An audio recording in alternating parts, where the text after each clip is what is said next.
اتنے سال ہو گئے، آپ کی عمر گزر گئی، آپ کے باپ دادا بھی یہی کام کرتے تھے، وہ بھی کہتے تھے جھوٹ نہ بولو، کیا آپ کے معاشرے نے جھوٹ چھوڑ دیا؟ اتنی تبلیغ ہو رہی ہے، جھوٹ چھوڑا؟ کہا جی نہیں چھوڑا۔ کہتا ہو میں جاپان لے چلوں، ایک بھی مسلمان نہیں ہے مگر جھوٹ کوئی بھی نہیں بولتا، کہ ہمارے لیے مقام تاسف نہیں ہے؟ جاپان میں کہتا ایک بندہ بھی جھوٹ نہیں بولے گا۔ انہوں نے کلمہ نہیں پڑھا، اور کلمہ گو اگر جھوٹ بولے تو وہ ذرا سوچے کہاں پہ سٹینڈ کرتا۔ خیر، حضرت سلیمان علیہ السلام کہنے لگے مجھے کیا ہو گیا ہے، مجھے ہدہد نظر نہیں آ رہا، آج ویسے ہی غائب ہے، چھوڑوں گا نہیں، یا تو کوئی خبر لے آئے۔ وہ آیا اور بڑی خبر لایا، جناب ایک عورت دیکھی وہ حکمرانی کر رہی ہے، اور اس کے پاس ایک بڑا تخت ہے، وجدتها وقومها يسجدون للشمس من دون اللہ، میں نے اسے اور اس کی قوم کو پایا کہ وہ اللہ کو چھوڑ کر سورج کو سجدہ کرتے۔ جناب سلیمان علیہ السلام نے سنا، فرمایا ایک خط لے کے جاؤ۔ خط کا خلاصہ یہ تھا، انہو من سلیمان و انہو بسم اللہ الرحمن الرحیم۔ یہ خط سلیمان کی طرف سے، اللہ کے نام سے شروع کرتا جو بڑا مہربان نہایت رحم والا۔ قرآن مجید میں احناف کے نزدیک ایک دفعہ ہی بسم اللہ، اور وہ یہاں پر امام شافعی صاحب کے نزدیک 114 دفعہ۔ امام ابو حنیفہ کی تحقیق یہ ہے کہ جو ہر سورت کے شروع میں بسم اللہ ہے، یہ ایک سورت کو دوسری سے جدا کرنے کے لیے۔ امام شافعی صاحب کہتے ہیں کہ یہ بسم اللہ ہر سورت کا جز ہے، جبکہ امام ابو حنیفہ کی تحقیق یہ ہے یہ ایک سورت کو دوسری سے جدا کرنے کے لیے۔ تو قرآن کا جز ہے وہ یہاں پہ ہے جو حضرت سلیمان علیہ السلام نے خط لکھا۔ اب خط کا خلاصہ یہ تھا، تیری بہتری اسی میں ہے، تو آ جا مسلمان ہو جا، کلمہ پڑھ لے، وگرنہ سلیمان کی قوت سے تو واقف نہیں۔ اب اس نے اپنے مشیر بلا لیے اور مشیروں سے کہنے لگی یہ مجھے خط آیا، تم بتاؤ کیا کرنا۔ اب مشیر آپ کو معلوم ہے خوش آمدی ہوتے، وہ کہنے لگے جناب والا فکر کی ضرورت ہی نہیں، آپ ہماری سردار ہیں، ملکہ ہیں، حکم کریں جانیں قربان کر دیتے ہیں۔ اب مشیر ہی لڑانے والے ہوتے۔ ایک مرتبہ مولا علی سے کسی نے پوچھا آپ سے پیش رو جناب ابو بکر اور عمر کے زمانے میں تو یہ جنگیں نہ ہوئیں، آپ کا زمانہ آپ کا دور شروع ہوا تو جنگیں شروع ہو گئیں۔ مولا علی کا جواب سنیے اور حرز جاں بنائیے۔ مولا علی کہنے لگے میرے زمانے میں جنگیں اس وجہ سے ہو رہی ہیں کہ مجھ سے جو پہلے تھے ان کے مشیر تھے مجھ جیسے، اور میرے مشیر ہیں تم جیسے۔ جب مشیر تم جیسے ہوں گے جنگیں نہیں ہوں گی تو کیا ہوگا؟ تم لڑائیوں پہ ابھارتے ہو، تم صلح کی کوشش نہیں کرتے۔ تو وہ کہنے لگے جناب آپ فکر ہی نہ کریں، اللہ نے ذکر کیا، فرمایا۔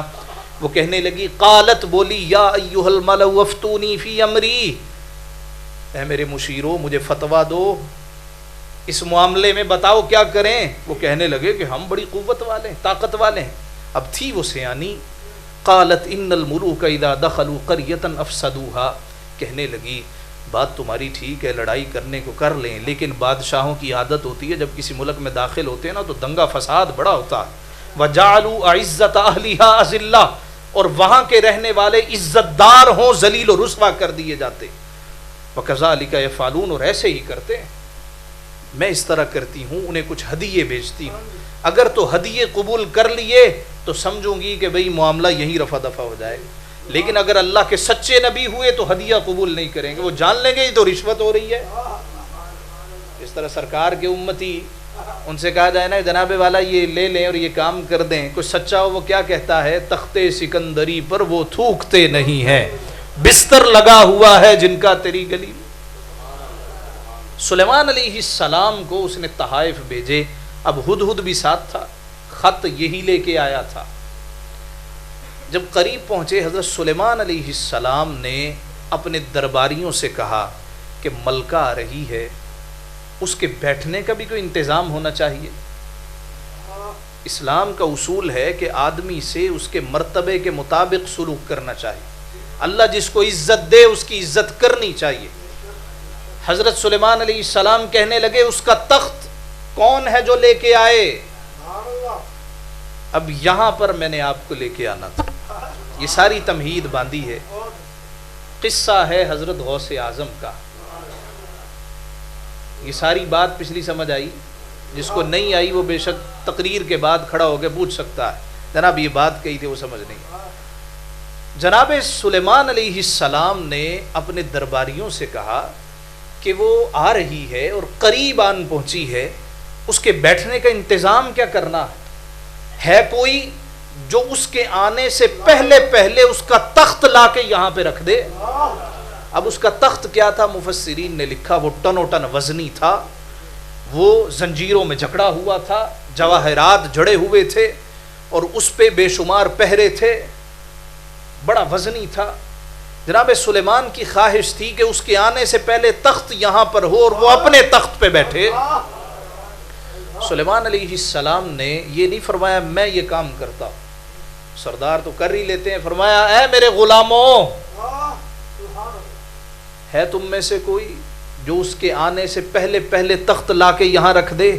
قال عفریت من الجن، ایک بڑا جن بولا، بڑا خبیث جن بولا، انا آتی کبھی قبل ان تقوم من مقامک، جناب والا آپ کا یہ اجلاس برخاست بعد میں ہوگا، تخت پہلے سامنے لا کے رکھ دوں گا۔ اب مفسرین نے لکھا ہے جناب سلیمان علیہ السلام کا اجلاس صبح کے وقت شروع ہوتا تھا، دوپہر کو ختم ہو جاتا تھا۔ کہنے لگا جی کوسوں میل کی دوری ہے، ٹنو ٹن وزنی ہے، بڑی مشکل ہے، انی علیہ لقوی امین، لیکن آپ کا دربار برخاست ہونے سے پہلے پہلے تخت سامنے ہوگا۔ جناب سلیمان نے بھی کہا ہوگا تمہاری خاطر اب اجلاس کے برخاست ہونے کا انتظار کرتے رہیں، ہے کوئی جو اس سے پہلے بھی لے آئے؟ یہ بات سنیے، قال الذی عندہ علم من الکتاب، یہ تو جن تھا، اب انسانوں کی مجلس سے ایک آدمی کھڑا ہوا، اللہ نے فرمایا اس آدمی کے پاس کتاب کا تھوڑا سا علم تھا، من الکتاب یمن تبیزیہ، ساری کتاب نہیں جانتا تھا۔ اب کون سی کتاب ہوگی؟ اس زمانے کی کتاب ہوگی جو آپ کے والد گرامی جناب داود پہ اتری زبور ہوگی، یا کوئی صحیفے ہوں گے۔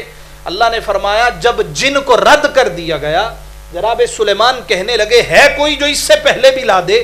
قال الذی عندہ علم من الکتاب انا آتیک بہ قبل ان یرتد الیک طرفک، جناب والا مجھے حکم کریں، آپ کی آنکھ بعد میں بند ہوگی، آپ پلک بعد میں جھپکیں گے، اس ملکہ کا تخت آپ کے سامنے پہلے لا کے رکھ دوں گا۔ سبحان اللہ، سبحان اللہ۔ قال الذی عندہ علم من الکتاب انا آتیک بہ قبل ان یرتد الیک طرفک، جناب والا پل جھپکنے سے پہلے پہلے، پل مارنے سے پہلے پہلے وہ تخت آپ کے سامنے ہوگا۔ جناب سلیمان علیہ السلام کو اس نے یہ آفر دی۔ اب اللہ تعالیٰ کا آگے کلام سنی۔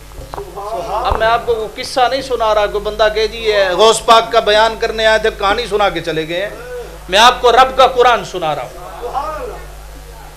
کیا کہتا ہے جناب والا؟ آنکھ آپ بعد میں بند کریں گے، مجھے اشارہ صرف کر دیں، آنکھ بعد میں بند کریں گے، کھولیں گے، تخت آپ کے سامنے موجود ہوگا۔ جناب سلیمان علیہ السلام نے ابرو سے اشارہ کیا ہوگا۔ قرآن کہتا ہے فلما رآہ، یہ فا عربی میں تعقیب کے لیے آتا ہے، یہ طالب علموں کی میں بات کر رہا ہوں، علماء جانتے ہیں فا تعقیب کے لیے کسی کام کا فوراً ہو جانا، ایک کے بعد دوسرے کا ہو جانا۔ جناب سلیمان نے اشارہ کیا لے بھئی تخت لے آ، فلما رآہ مستقرا عنده قال هذا من فضل ربی، جناب سلیمان نے آنکھ بند کر کے کھولی، تخت سامنے پڑا تھا، کہا یہ سارے کا سارا میرے مولا کا فضل ہے۔ اب یہ بات قابل توجہ، سلیمان علیہ السلام کا امتی کتاب ساری نہیں جانتا، تھوڑی سی کتاب کا جاننے والا سلیمان نہیں ہے، محمد مصطفیٰ ہے۔ یہاں سلیمان کا امتی نہیں ہے، حضور کا امتی ہے۔ یہاں سلیمان کا امتی نہیں جس کے پاس تھوڑی سی کتاب ہے، یہاں حضور کا امتی عبد القادر جیلانی ہے، تھوڑی سی کتاب نہیں جانتا، سارا قرآن جانتا ہے۔ اگر سلیمان کا امتی ہو، وہ ٹنو ٹن وزنی کوسوں میل کی دوری سے تخت لا کے سامنے رکھ سکتا ہے۔ محمد مصطفیٰ کا امتی ہو، حافظ قرآن ہو، عالم ہو، عالم بعمل ہو، مصطفیٰ کا بیٹا ہو، اگر وہ یہ کہہ دے قدمی حاضی علی رقبتی کلی ولی اللہ، میرا یہ قدم ہر ولی کی گردن پہ ہے، اس کی بات پہ روئے زمین کے اللہ کے ولی گردنیں جھکاتے چلے جائیں، بولو اس میں تعجب کی کیا بات ہے؟ نعرہ تکبیر، نعرہ رسالت، نعرہ رسالت، نعرہ خلافت، نعرہ حیدری، نعرہ غوثیہ،